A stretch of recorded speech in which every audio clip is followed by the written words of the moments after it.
Благодаря много за възможността да участвам в Европейската нощ на учените 2024 година. Аз съм доцент доктор Ива Кюркчиева от Института за етнология и фолклористика с етнографски музей при Българската академия на науките и ще имам възможността да представя пред вас нашия проект Общество, спорт и интеграция, който е финансиран от фонд научни изследвания към Министерството на образованието и науката. Ще ви занимая с предизвикателствата, пред които сме поставени и нашите научни резултати. Значимостта на спортната проблематика се предопределя от връзката между спорта като социално явление и важната за научното изследване траектория на взаимодействията между спорт, политика, икономика и общество. Актуалността на темата е свързана с факта, че спорта е важен за устойчивото развитие на обществото, за здравето на хората, за социалната интеграция, за приобщаването на групи в неравностойно положение. Именно интегративните функции на спорта за обществото е един от основните фокуси на нашето изследване. Същевременно, мултиетническото и мултирелигиозното българско общество все още търси най-успешния вариант за социално сцепление. Нашият проект Общество, спорт и интеграция към Фонд научни изследвания кооперира усилията на учени от три научни звена. Водещата, Института за етнология и фолклористика с етнографски музей към БАН и представители още на две висши училища. Това е Софийският университет Свети Климент Охридски и Националната спортна академия Васил Левски, което гарантира именно интердисциплинарността на нашия проект и широтата на използваните подходи. Основно предизвикателство пред научния ни екип е да покаже обществената значимост на спорта чрез неговите интегративни възможности и принос за балансираното функциониране на социалните процеси в българското общество. Целта е да изясни как голяма част от маргинализираните и уязвими групи в обществото, деца в риск, деца и хора с увреждания, жени от рискови групи, мигранти и беженци, могат да бъдат интегрирани и приобщени чрез спорта. Друго предизвикателство пред екипа на проекта е да направи видими научните изследвания в областта на спорта в България, чрез които да бъде преодоляна периферната им позиция в българските обществени и хуманитарни науки и в европейското научно пространство. Както в спорта се конструират взаимоотношения от много различен характер, така и изследването на неговите интегративни функции създава предпоставки за взаимодействие между специалисти от различни области на обществените и социалните науки. Освен това, характерна особеност на спортните изследвания в международен план е, че към тях се подхожда интердисциплинарно. Още от втората половина на 20 век философи, историци, социолози и политолози разглеждат аналитично спортните явления. Интердисциплинарността, тази интердисциплинарна изследователска рамка в нашата работа съвместява подходите характерни за научните дисциплини етнология, културна антропология, история, философия и други. Изобщо антропологичният подход се очертава като подходящ и ефективен за изучаването на социалната природа на процесите в спорта още от края на 80-те години на 20 век.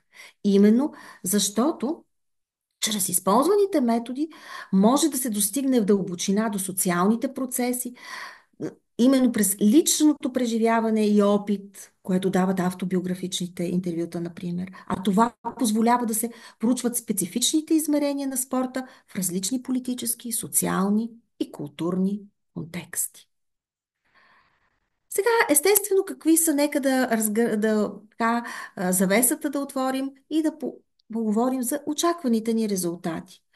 За нас е важно да видим какъв е потенциалът на спорта да преодолява стереотипите и предразсъдъците в обществото. Също така, доколко ролята на спорта и спортните активности допринасят за формирането, консолидирането и поддържането на националната и другите идентичности.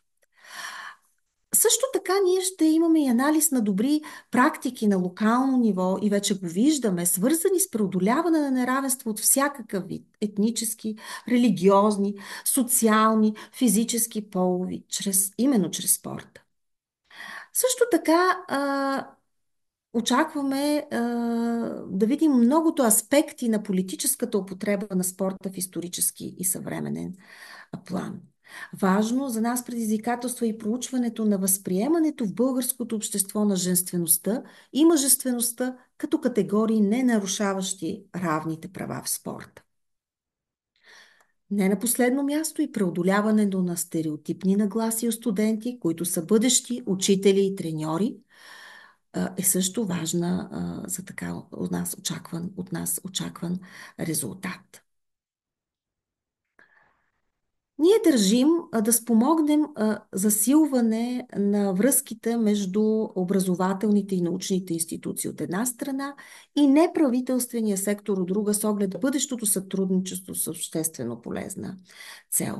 Изобщо изследователските теми в проекта, които са подложени на анализ, са насочени към потенциала на спорта да съдейства за интеграцията на хората в неравностойно положение. В тази връзка съпроучването и анализата на важните обществени спортни организации, това е много важен поглед, защото те работят за промотирането на спортните дейности. Те са особено значими за популяризирането на спорта и социалната интеграция чрез него на деца и подрастващи, на хора с увреждания, имайки предвид изобщо ниските проценти на хората, заети с активни спортни дейности у нас. Примери за това са доста неправителствени организации, като Special Olympics България, Асоциацията за развитие на българският спорт, БГ и спорт за всички и много, много други.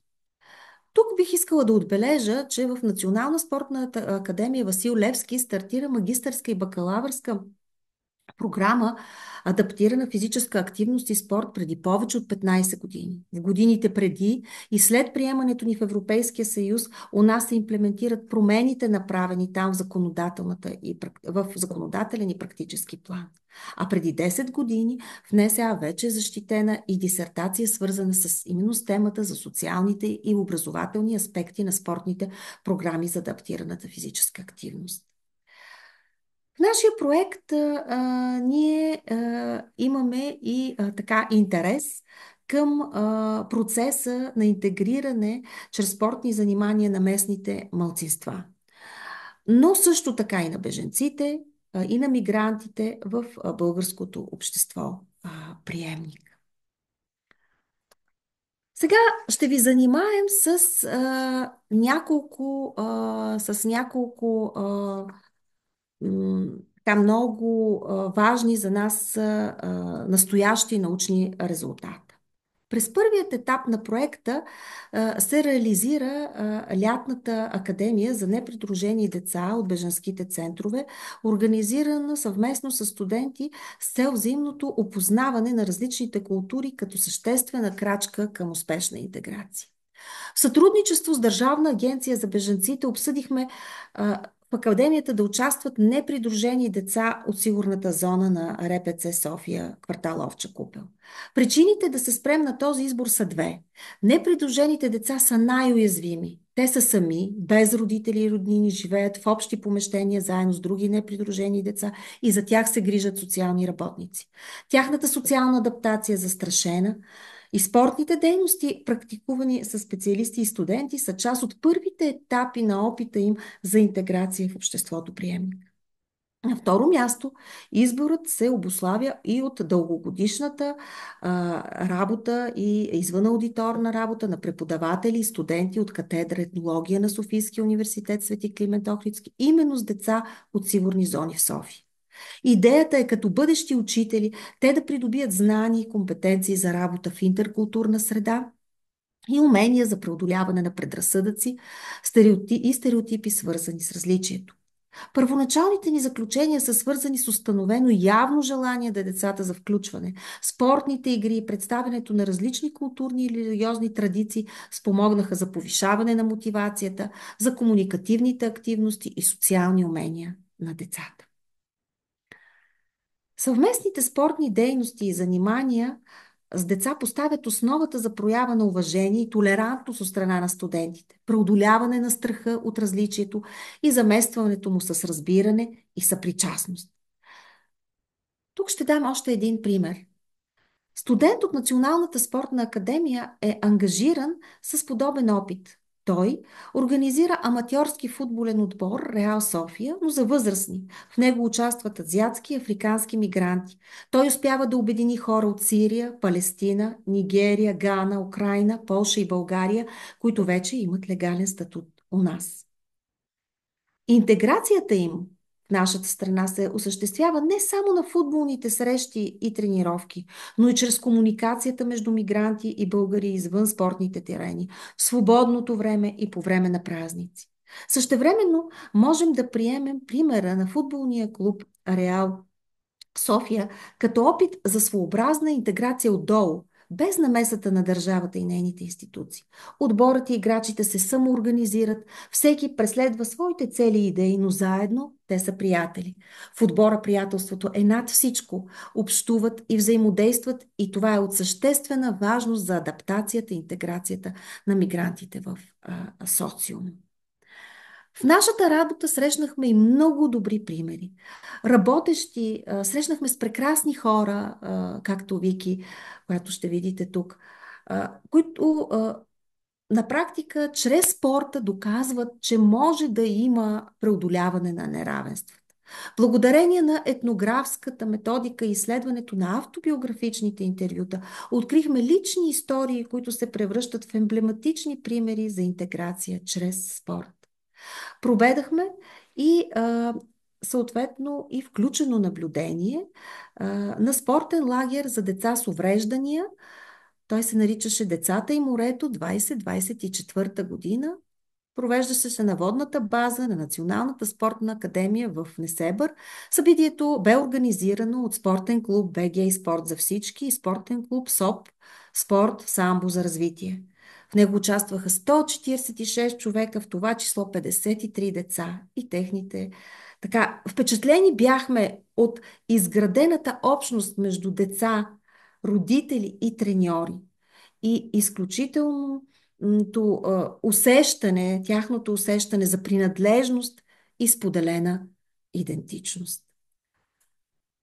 Това, което бих искала така на финала да споделя пред вас, какви са нашите перспективи. Аз много се надявам емпиричните материали, аналитични резултати да могат да бъдат използвани с хора с различни научни интереси.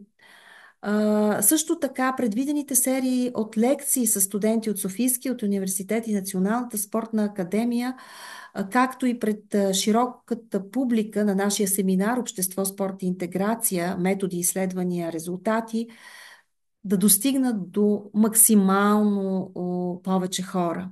Надяваме се знанията върху различните български примери, свързани с спорта, да допринесат за налагането на темата в научното пространство. И не на последно място, да допринесем за по-голямата публичност на проблемите, свързани с уязвимите групи и участието им в спортни занимания и изяви. Благодаря много за вашият интерес и внимание.